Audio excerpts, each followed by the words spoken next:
All right, guys, what's up? How y'all feeling? Appreciate you tuning in. Like and subscribe to this channel. Help me build this up, man. This story, I'm gonna tell you guys about the time I resigned from the Atlantic City Police Department.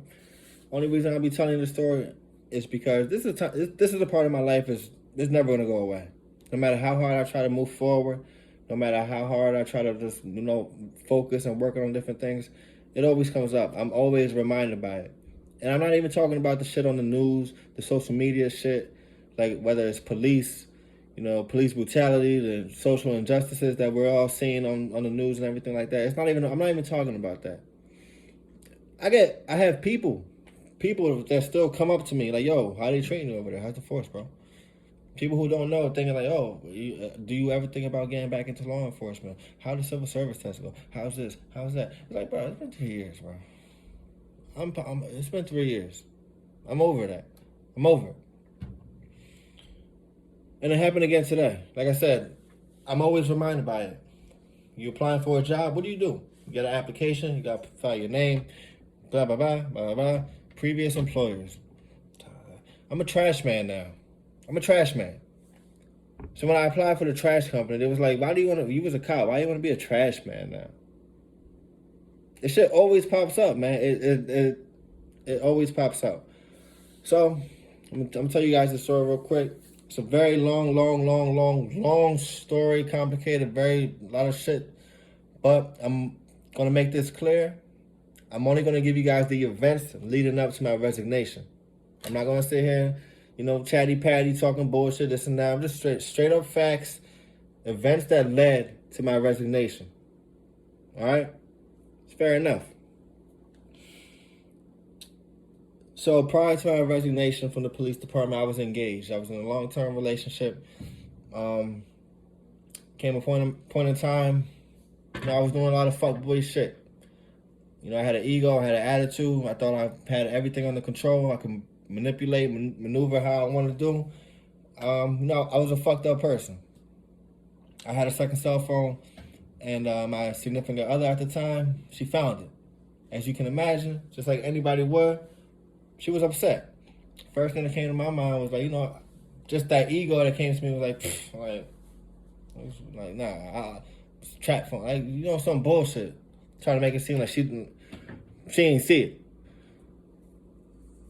So obviously that didn't work. So next thing I thought about was, what, shit, I'm gonna just tell her I got it at work. So when I said that to her, she's like, what do you mean you got it at work? No, first she didn't even believe me. She didn't believe me. Now, you guys probably be thinking, like, well, why would you say that you got it at work? And this is an important lesson for anybody. It doesn't matter. You don't got to be a cop. You don't got to be whatever job you in. Don't bring your house problems to your job, and don't bring your work problems home. That's that's universal. That's for whatever occupation you're in. What's at home stays at home. What's at the work stays at the workplace. I fucked up. So the reason I told her that was because when I was a police officer, I was a class 2. Class 2 pretty much is you're not in the pension system, you're not benefits, you're not getting insured, you cannot carry a gun off duty. When you go in for roll call, that's when you get your gun. You go on the streets, you do your shift, you come back, you sign your gun out, you leave your gun at the department, you go home. When you're off duty, you have no police powers. You can't arrest nobody off duty. You can't go around saying, I'm an off-duty police officer. Technically, you are still a civilian. Y'all understand? Until you put your uniform on, until you go to work, that's when you can arrest people and do all the police shit. But as soon as you put your gun back and go back home, you're in regular clothes, can't do shit. That's what a class 2 was, and that's what I was. The unit I was in was the TDU unit. Tourism District Unit. There's 2 parts of it. Boardwalk, Pacific Avenue. Pacific Avenue, if you're from Atlantic City, if you're familiar with it, a lot of casinos. In the summertime, it's packed. A lot of bars, clubs, beaches, things like that. Pacific Avenue is a long strip that runs right through the city, right along the casinos. There's a lot of traffic. You got a lot of crackheads, a lot of hookers, a lot of bullshit like that. So there was a unit for that. If you were a police officer, if you were a class 2 on Pacific Avenue, you had a lot more freedom to do a lot more police shit. You were given a car, you and your partner, so you guys could move how you wanted to. It was easier. If you were on the boardwalk, which I was, we didn't get a car. Maybe if it was a rainy day, there wasn't a lot of people or things like that, you may get lucky, get a car. But for the most part, there was maybe 10, 12 police officers that would be assigned to the boardwalk. At the start of the shift, we all would get into the big van, 15-passenger van, drive over to the boardwalk. 2 get dropped off here, 2 get dropped off here, 1 get dropped off there, 2, and everybody gets dropped off, spread apart all along the boardwalk. At the end of the shift, we all meet like 20 minutes prior, wait for the van to pull up, boom, we out. That was how it was. So, shit that you're dealing with, that I was dealing with on the boardwalk was missing kids, drunk people, homeless people sleeping, a lot of bullshit, things like that. But we also got a lot of missing property, like lost property. Me and a lot of guys I work with did not like working with that shit because it was like, because there was a policy for it. You find something, somebody comes up to you like, hey, I found this bag, can you take it? You're a police officer, right? So like, yeah, okay, thank you. There was a policy. You go on the radio, hey, I got this bag. I'm going to go take it to evidence. So you take it to evidence. You go over to the police station, you get on the computer, boom, boom, type it in, print the sticker out, boom, put it on the bag, throw that shit in the fucking locker or the mailbox or whatever. Whatever. And then,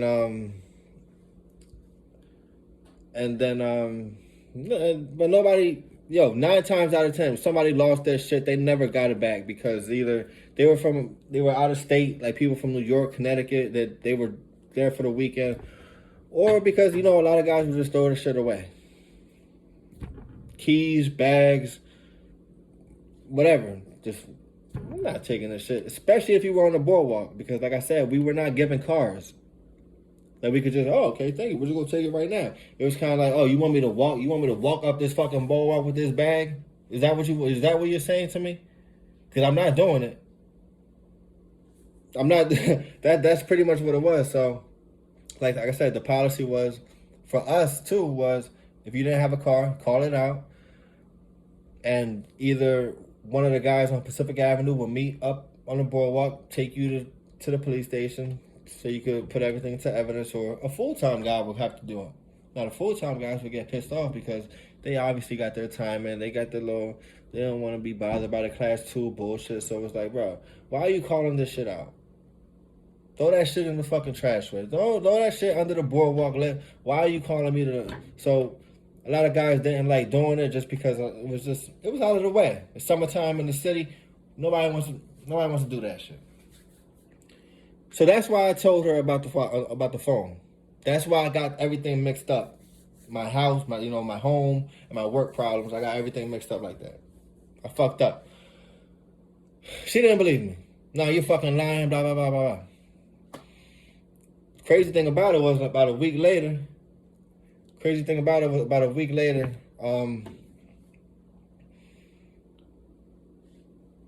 Not a week later. A week before, I was working late, getting off late. Somebody gave me a wallet.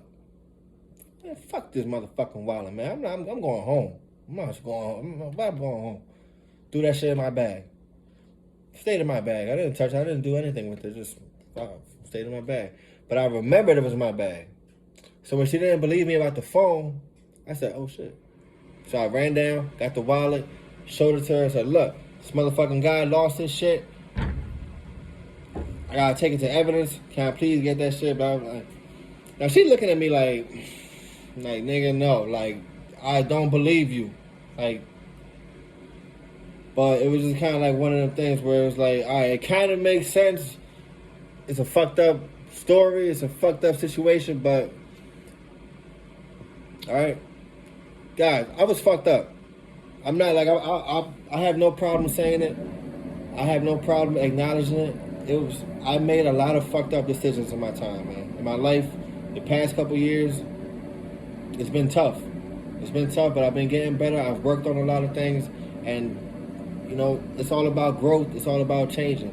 But the first thing was admitting I was wrong to a lot of things, acknowledging my faults, and just trying to make things right. That was so. I don't know if I'm gonna keep doing that, stopping the video for saying that, but I just want to make things clear because I don't want it to seem like I said, this was a very, very complicated story. So this video is it's only going to give you guys parts of it, but like I said in the beginning, I'm just giving you guys this certain parts of, like I said, the events leading to my resignation. But it's a lot. It was a lot. But so hey, after I give her my after I show her the wallet, the phone, she didn't believe me, whatever. Week later, we're on vacation. We're out of the country. At some time while we're out of the country on vacation, I break her cell phone. Take her cell phone, I smash it. Guilty. Keep that in mind because it's going to play a part later on. When we came back from vacation, we weren't together. We separated. We weren't talking. It was a mess. A few weeks go by. Me and her are speaking on the phone, and she tells me, "Well, you know who I just got off the phone with? Internal Affairs, Sergeant Tracy." And I'm thinking, what the fuck? I was like, what? Why are they calling you? Why are you speaking to them? What is going on? Oh, I don't know. Why are they calling me? I don't know. But I was like, well, what the fuck? Did you speak to them? Come to find out, her mother signed a complaint against me on her behalf about the situation that happened in the Dominican Republic. Again, her mother signed a complaint on her behalf about a situation that she was not present in that happened in the Dominican Republic. And the thing about this whole dynamic right now, again, with her mother getting involved, her mother had a lot of friends in the police department. A lot of connections, which was a big reason as to why I was ever hired in the first place. Make sense? You guys understand? You following a little bit? Just a little bit. So, I'm pissed off because prior to this, my name was not around no bullshit. I had no write-ups. I had never called out. My background was clean with the department. They were talking about giving us full-time interviews, and I was kind of like, yo, this is going to fuck my shit up because I was trying to get full-time. I'm off the radar. I'm a good worker. I'm squared away. Why are you fucking with my shit like that? Why? What the fuck? But I was still I still felt okay by it because I knew there were so many other guys in the department who were doing a lot worse shit and had done a lot worse shit that the department knew about and just swept it to the side. I was kind of like, you know what, well, I'm not going to get interviewed full-time. I'm not going to get full-time right away. I'm going to have to sit and wait for a little bit, but eventually I'm going to get it. That was my mindset. So after the internal affairs, after I first found out about it in April, so we got April, May, June, July, August. 5 months go by. 5 months go by. I am not notified by anybody in the department. Nobody told me that a complaint was made about me. Nobody told me anything. But I came to find out later on there was a lot of bullshit, a lot of talks that was taking place in those 5 months that they just kept from me. But I found out after. So 5 months go by. We're in August 2018. I get a phone call from my ex.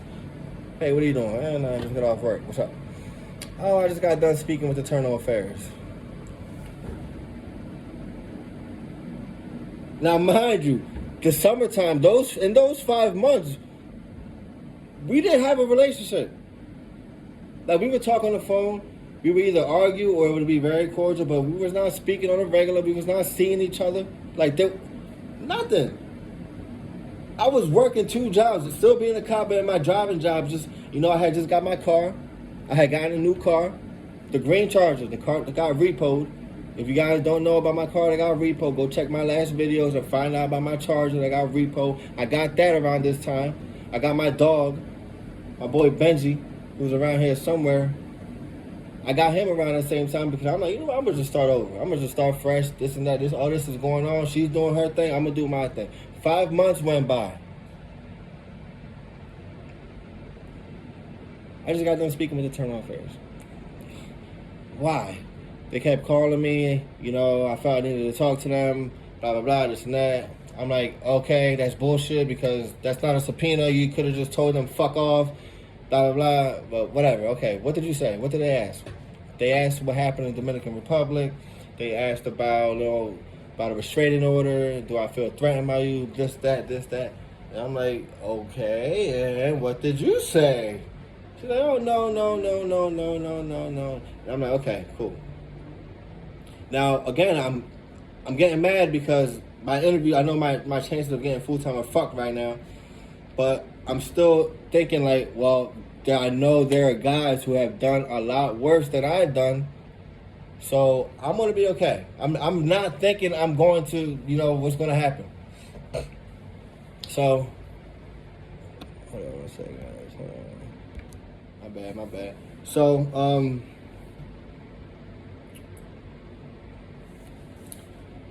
So I go to my sergeant. After I find out about internal affairs, I go to my sergeant.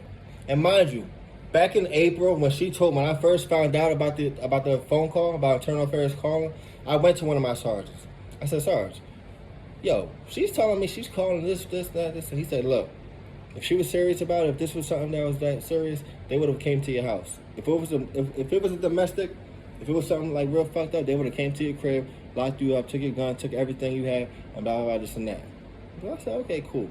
So I busted my ass for those 5 months, that whole fucking spring and summer, working mandatory double shifts and overtime because that was when the Ocean and Hard Rock Casino was opening up. Mandatory doubles and non-stop working. I busted my ass every fucking day for that department.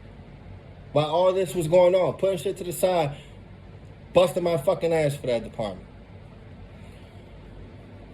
I got a call. Oh no, I got an email in August about, from the department telling me my interview's going to be in September for internal affairs. I'm nervous. I don't know what to expect. I didn't get in trouble. Like I said, this is all new to me. Nobody's walking me through this. Nobody's giving me advice. Like that whole 4 or 5 months in between, nobody from the department talked to me and told me anything about my situation, my case. Nobody. If my ex would have never told me in the first place, I would have never known. The first time I would have ever known was when they told me, okay, we want to speak to you with internal affairs. That would have been the first time. So my interview was in September. It was on a Monday. That was my last shift. That was my last day. I remember the dude I was working with. I remember all that. Go to City Hall, go up to to the Internal Affairs office. And I'm met by Sergeant Tracy, Sergeant Johnson, and some other bitch. And so I sit down, just like, in a room. They got the TV there, they got the camera there, they got the recording here. They're walking me through the first few steps to the beginning. And mind you, I'm going into this interview thinking all they're going to talk to me about is me breaking her phone in the Dominican Republic. Because all I knew from the initial statement up until that point was that her mother signed a complaint against me about a situation that happened out of the country in Dominican Republic, which I agreed which I admitted and I stated I broke her cell phone. But there was no paperwork, there was nothing. We moved on from that. Literally moved on 5-6 months from that. So they start asking me about the fight, about things that took place out of the country, and we get through it. Interview took place maybe 20-25 minutes. So I was kind of like, okay, fine. Like this is new. We'll see how it goes. Then after they stopped asking questions about Dominican Republic, this is where the curveball came, and this is where I fucked up at. Again, they were like, prior to you guys going on vacation,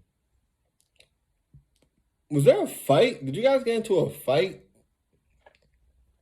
I'm like, yeah, we had a little argument, blah, blah, blah, this and that. What was that fight about? Like, what are you guys fighting about? She found a cell phone and this and that and blah, blah. I'm going to pause this. Read your policies. Read your company policy handbooks. Read everything. Those terms and agreements. Read fucking everything. Because guys, there was so much shit during this whole process with me that if I would have just knew my shit, things would have been different. Because when they started talking about this other bullshit about, what about this phone, blah blah blah, I could have ended the situation. The whole interview should have just ended. But what was you afraid about? Oh, she found the phone, blah blah. Where'd you get the phone? Rather than me telling like, nigga, that's my phone. I got that phone at the Verizon store. I bought that phone. I paid for that phone. Like, that's where I got that phone. I ended up telling him like, oh, I got the phone at work. When you tell a lie so long or you tell a lie so much, it just kind of gets stuck in your head. And they already caught me off guard with the question, so I wasn't even expecting that in the first place. So, I got it at work. Oh, you got it at work, huh? You do know that there is a policy in regards to property. You got to take it to evidence, right? Oh, yes, I do know. Oh, well, why didn't you do that?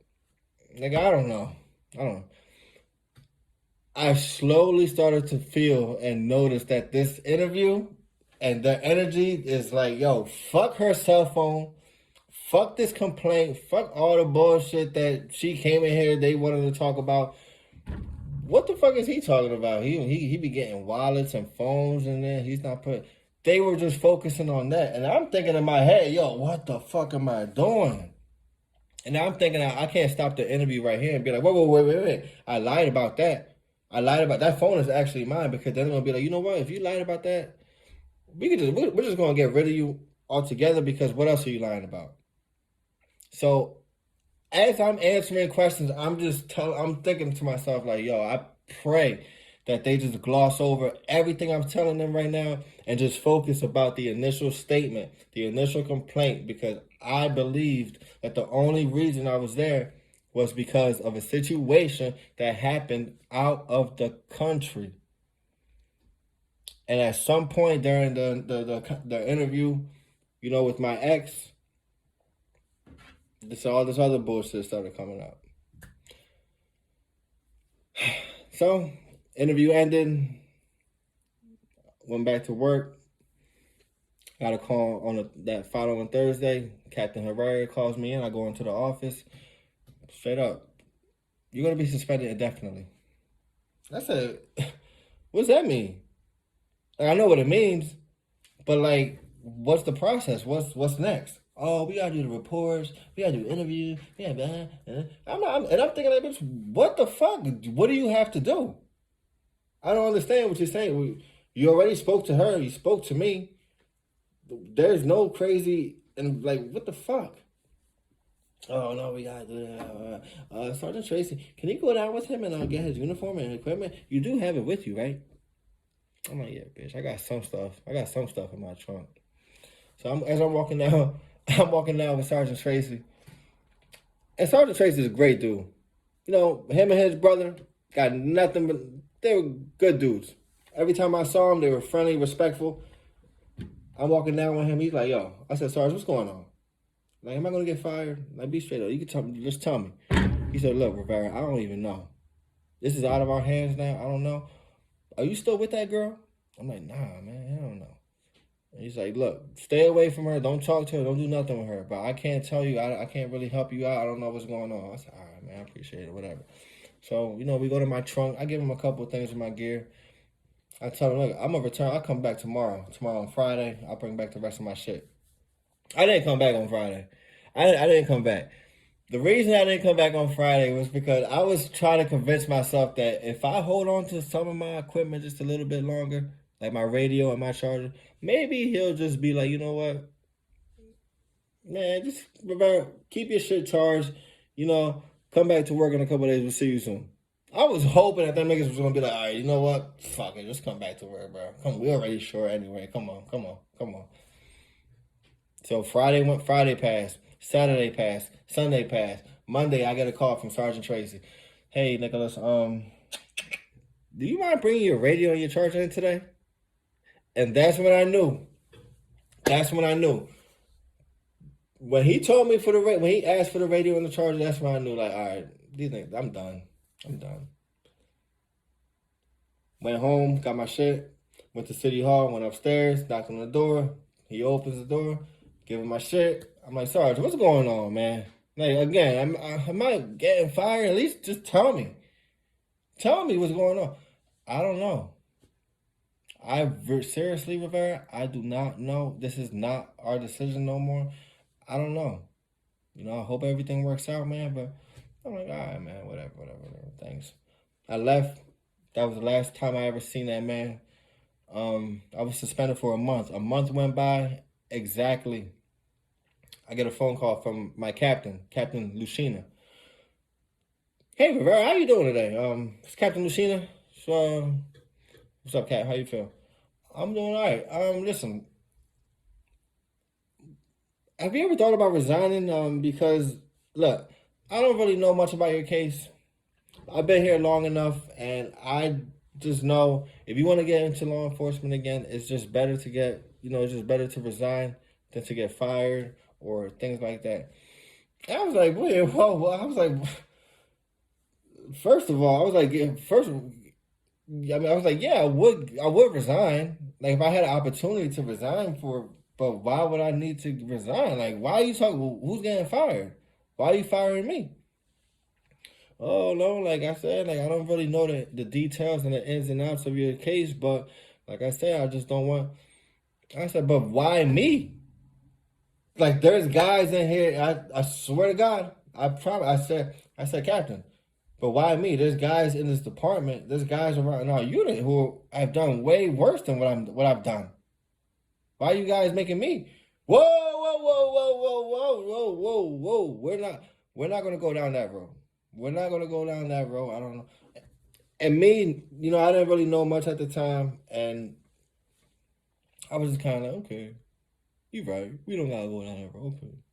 What I really should have said was, you know what, Rudy? I'm gonna resign. I'm gonna sign that paper. I'm gonna go resign.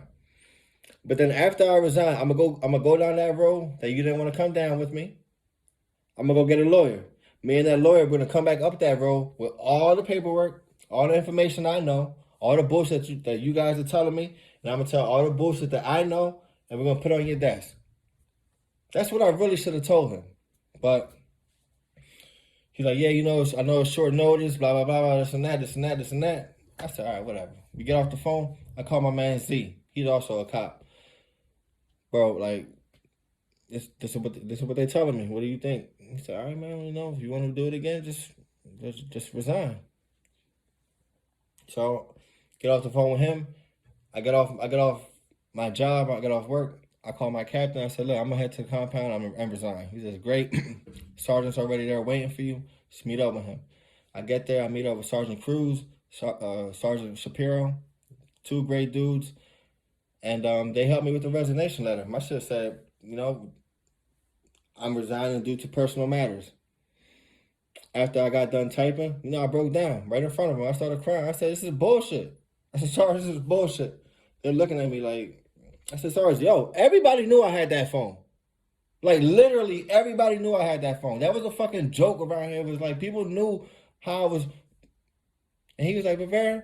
I was like, Sarge, I can't hack onto no iPhone. I'm not into phones like that. I was like, so how am I going to find an iPhone on the boardwalk, use that phone for 4 or 5 months and be texting, doing all the regular shit? I was like, sorry, that was my phone. Everybody knew that was my phone.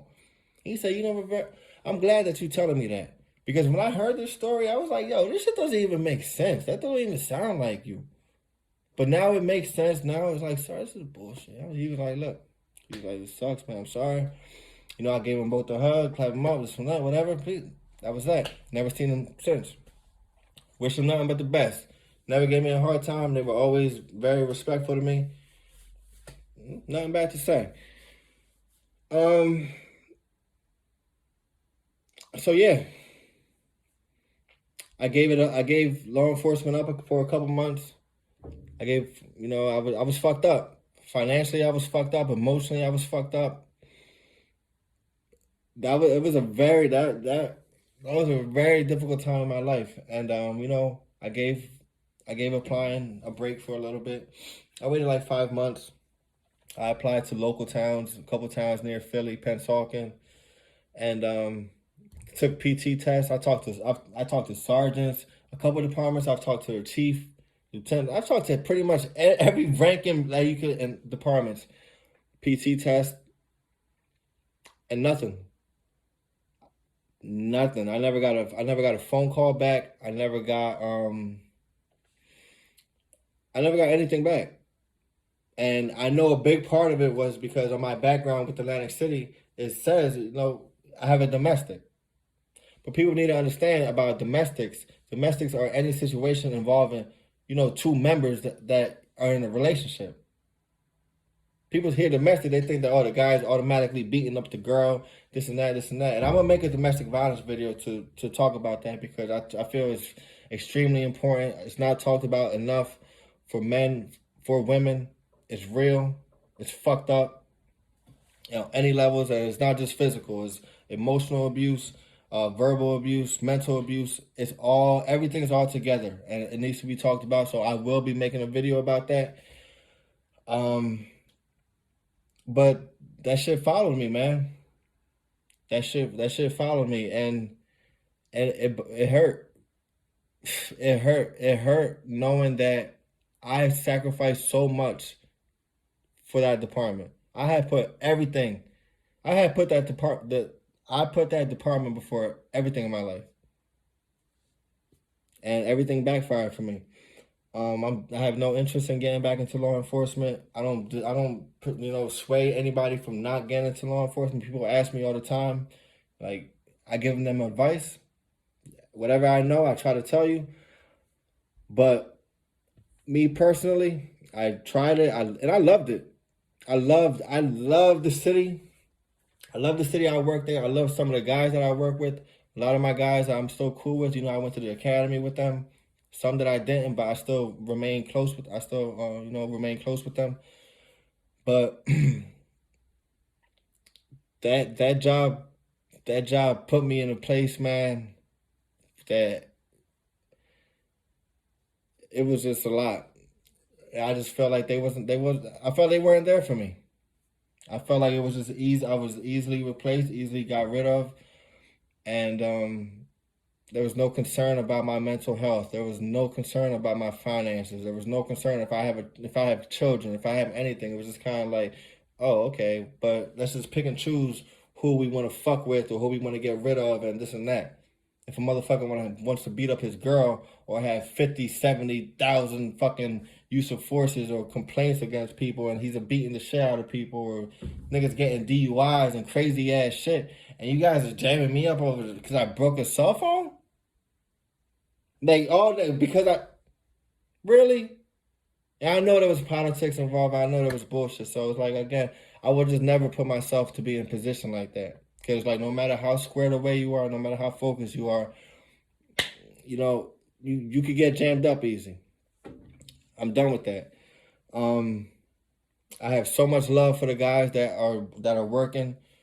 Everybody, I have a big problem with, I got a lot of respect. I got a lot of disrespect after I left.